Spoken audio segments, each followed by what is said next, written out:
Assalamualaikum warahmatullahi wabarakatuh. Kita mulai pembahasan tentang kisi-kisi IPA Fisika. Semoga kita semua mendapatkan ilmu yang bermanfaat. Semangat.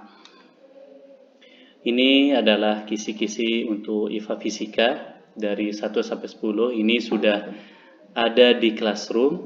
Ustadz hanya ingin membahas satu persatu untuk kisi-kisi ini. Ada beberapa kisi-kisi yang mungkin Ustadz tidak bahas di sini. Oke, kita langsung saja untuk penjelasan tiap kisi-kisi. Kisi-kisi yang pertama yaitu bagaimana interaksi antar muatan dan menentukan muatan benda. Konsepnya adalah ketika ada muatan yang sejenis, maka dia akan terjadi tolak-menolak. Kalau dia berlawan jenis, maka dia akan tarik-menarik. Contoh, plus dengan plus, ketika didekatkan, maka dia akan terjadi tolak-menolak. Minus dengan minus akan terjadi tolak-menolak. Plus dengan minus akan terjadi tarik-menarik. Nanti kalian akan disajikan, ini adalah salah satu contoh soal untuk interaksi antar muatan ya. Kalian kurang lebih model soalnya seperti ini. Nanti kalian jawab sendiri ya. Oke, kemudian kalian tentukan nanti muatan dari salah satu yang belum diketahui. Oke, kita lanjut. Kemudian menghitung rangkaian pengganti dari rangkaian listrik seri dan paralel. Seperti yang kalian ketahui, rangkaian listrik ada 3, ada yang seri, ada yang paralel, dan ada yang gabungan. Nah, untuk soal kali ini antara kedua ini, antara seri atau paralel, silakan dipelajari. Untuk rangkaian seri ini di sebelah kiri, ini adalah bentuk rangkaian dari seri, ini bentuk dari rangkaian paralel. Kalau seri itu gampang sekali. Nah, ini yang satu jalur, satu tidak bercabang itu seri. Nah, ini misal ada R1 dengan R2, sudah ada nilainya, maka rangkaian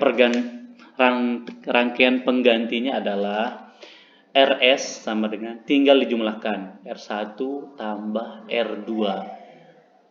Tinggal dimasukkan nilainya 2 tambah 4 hasilnya 6 ohm. Nah, ini untuk rangkaian pengganti dari rangkaian seri. Kemudian rangkaian paralel.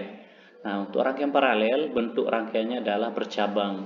Ini ada arus di sini bercabang, ada yang ke sini, ada yang ke sini. Nah, di sini misalnya ada R1 dengan R2. R1-nya di sini 4 ohm, R2-nya 2 ohm. Nah, tinggal kita masukkan. Nah, ini bedanya di sini untuk rangkaian paralel itu pakai 1 per ya. 1 per RP sama dengan 1 per R1 plus 1 per R2. Kalau ini kebalik ya, kebalik. Untuk ini nilainya 4 seharusnya di sini, tapi tidak apa-apa karena nah, tinggal caranya adalah kita samakan penyebut. Ini sudah 4. Nah, ini kita buat jadi 4. Maka cara membuatnya jadi 4 adalah 2 kali 2. 1 kali 2. 1 kali 2, 2. 2 kali 2, 4. Maka tinggal dijumlahkan kalau sudah sama penyebutnya. 2 tambah 1, 3. 4. 3 per 4. Nah, untuk mendapatkan RP-nya saja, rangkaian pengganti paralelnya, maka tinggal dibalik yang ini nih, 4 per 3. Begitu ya. Boleh hasilnya 4 per 3, boleh juga nanti dihitung berapa koma gitu, 1, berapa. Kita lanjut. Nah, alat ukur dari arus listrik. Alat ukur dari arus listrik adalah amperimeter. Ini bentuknya. Kemudian menghitung tarif listrik PLN. Nah, ini gampang sekali. Ini salah satu contohnya. Misal ada dua. Ini ada tabel jumlah alat yang ada di rumah misalnya ya. Nah, ini ada dua buah lampu yang besarnya 20 watt, kemudian dipakai selama 10 jam per harinya. Maka cara pertamanya adalah, yang ditanya dulu nih ya, jika harga listrik per kWh-nya adalah 100, maka biaya selama 1 bulan yang ditanya atau 30 hari. Maka cara yang pertama adalah kalian hitung dulu yang ini nih, totalnya. Tinggal dikali ya, 20 kali 2 kali 10. Hasilnya 400 WH. Ini masih WH. Kita rubah ke KWH. Konsepnya sama dengan meter ke kilometer, gram ke kilogram. Ini sama, WH ke kilo WH, maka naik 3 kali. Maka yang 400 ini dibagi 1000, coret-coret, hasilnya 0,4 kWh. Nah, setelah itu kita cari biaya selama 1 bulan. Maka yang ini kita masukkan ke sini, yang 30 juga, yang 30 hari kita masukkan, yang ini kita masukkan. Maka coret-coret 4 kali 3 12, 12 kali 100 1200. Hasilnya seperti itu. Kurang lebih seperti itu ya. Kemudian menghitung arus dengan menggunakan hukum 1 Kirchhoff. Nah, ini untuk kelas 9A sudah dijelaskan oleh Ustadz Dinul. Untuk kelas 9B nanti Ustadz jelaskan di video selanjutnya ya. Silakan dicek. Nah, konsepnya adalah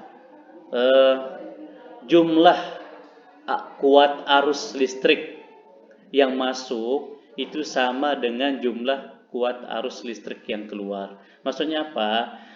Misalnya kita ini ada arus masuknya, kemudian ke sini itu jumlahnya sama dengan yang ini. Begitu juga ketika keluar di sini jumlahnya sama. Kita cek dengan contoh soal. Ini persamaannya ya, ini persamaannya. Kita cek dengan contoh soal. Misal ada I1, I2, I3, I4. Itu arus ya. Nah, kita lihat kata kuncinya adalah di tanda panah. Kalau dia tanda panahnya masuk ke sini, ke titik yang ini, maka dia menjadi arus masuk. Kalau tanda panahnya menjauhi titik yang ini atau keluar, maka dia terhitung sebagai arus keluar. Maka kita tentukan ini, yang masuk yang mana, yang keluar yang mana. Kita lihat dari gambar, yang mana? Yang masuk I1 dengan I2, yang keluar I3 dengan I4. Maka kita masukkan ke persamaan yang ini. Jumlah arus masuk sama dengan jumlah arus yang keluar. Maka kita jumlahkan I1 plus I2, ini arus masuknya, dengan yang keluar itu I3 plus I4. Maka tinggal kita masukkan ini. Yang ditanyakan di sini I4 yang belum ada. Maka tinggal jumlahkan 2 tambah 4, 6. I3-nya sudah ada 1, I4-nya belum ada. 6 sama dengan 1 plus I4. Maka I4 sama dengan ini pindah ruas. Karena di sini dia plus, pindah ke sini jadi minus. 6 dikali 1 jadinya 5 ampere sama dengan I4. Jadi I4-nya adalah 5 ampere. Jadi konsepnya hampir sama seperti ini ya, khusus untuk yang hukum 1 Kirchhoff. Ya, biasanya untuk hukum 1 Kirchhoff itu mencari arus masuk maupun arus keluar. Nanti model soalnya seperti ini. Nah, kemudian untuk cara pembuatan magnet dan menentukan kutub-kutubnya. Nah, untuk yang ini ada 3 cara pembuatan magnet. Yang pertama adalah dengan cara menggosokkan, yang kedua adalah dengan cara elektromagnetik, ini dengan dialiri arus listrik, kemudian yang ketiga adalah dengan cara induksi, yaitu kita dekatkan. Yang pertama, cara menggosokkan. Kalau yang ini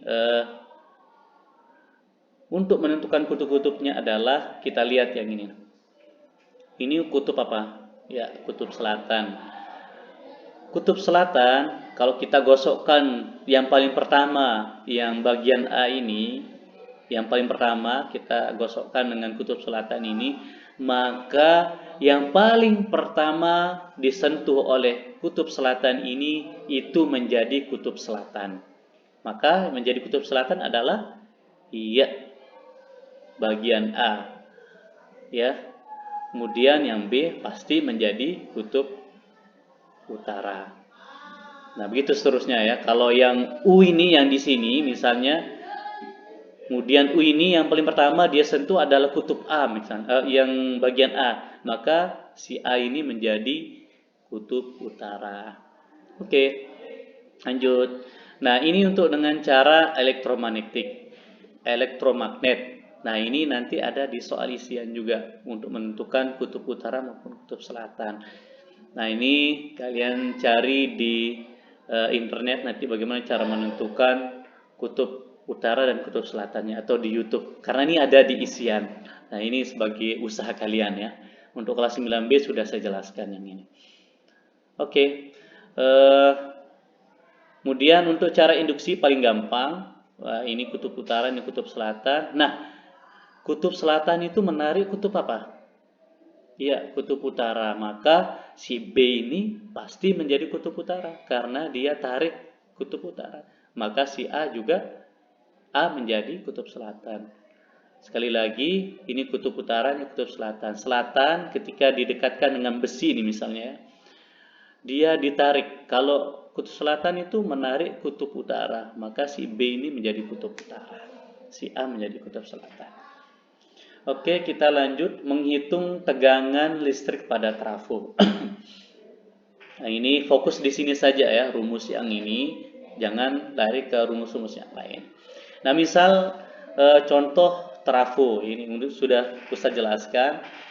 Ini ada trafo, ini ada tegangan apa ini? Tegangan primer kalau yang paling pertama ya sebelah kiri. Kemudian ini ini lilitan primer, ini lilitan sekunder, ini tegangan sekunder. Ini VV, ini NV, ini NS, ini VS. Nah, yang ditanya di sini adalah VS-nya. Rumusnya adalah ini. Bisa dilihat ya rumusnya, tinggal dimasukkan nilai-nilainya. NP-nya 400, yang ini. NS-nya yang ini, kemudian VV-nya yang ini 220 per VS kali silang. Nah, sebelum kali silang bisa juga dicoret dulu 0 yang ini, set. Nah, baru kali silang, ini kali ini hasilnya ini, 1 kali yang ini hasilnya ini. Maka supaya mendapatkan nilai VS ini pindah ruas jadi bagi di sini. 220 bagi 4 hasilnya 55 volt. Oke, kita lanjut. Partikel penyusun atom. Partikel penyusun atom nanti akan keluar di sana. Mohon diperhatikan ya. Ini partikelnya adalah yang main-main di sana. Silakan fokus. Nah, untuk partikel penyusun atom itu ada 3. Yang pertama yaitu elektron. Elektron itu nilainya negatif. Elektron itu muatannya negatif dan dia selalu bergerak di sini mengelilingi inti atom. Negatif. Nah, untuk inti atom yang ini yang di dalam itu ada 2, yaitu proton yang muatannya positif, neutron yang tidak memiliki muatan atau netral. Sekali lagi, elektron itu yang di luar yaitu negatif, proton itu positif, neutron itu tidak memiliki muatan. Kemudian yang terakhir, menghitung arus dari rangkaian gabungan. Nah, ini silakan kalian jawab pertanyaan ini. Insya Allah kalau kalian sudah jawab, gampang nanti ujiannya. Ini sebagai ajang latihan. Karena ini panjang kalau Ustaz jelaskan. Karena sudah dijelaskan oleh Ustaz kalian. Silakan dilihat nanti di slide yang Ustaz bagikan. Oke, itu saja mungkin dari Ustaz. Kalau ada pertanyaan, silakan ditanyakan di classroom. Oke, semangat asesmen sekolahnya, semoga dapat hasil yang maksimal. Terima kasih atas perhatiannya. Sekian. Assalamualaikum warahmatullahi wabarakatuh.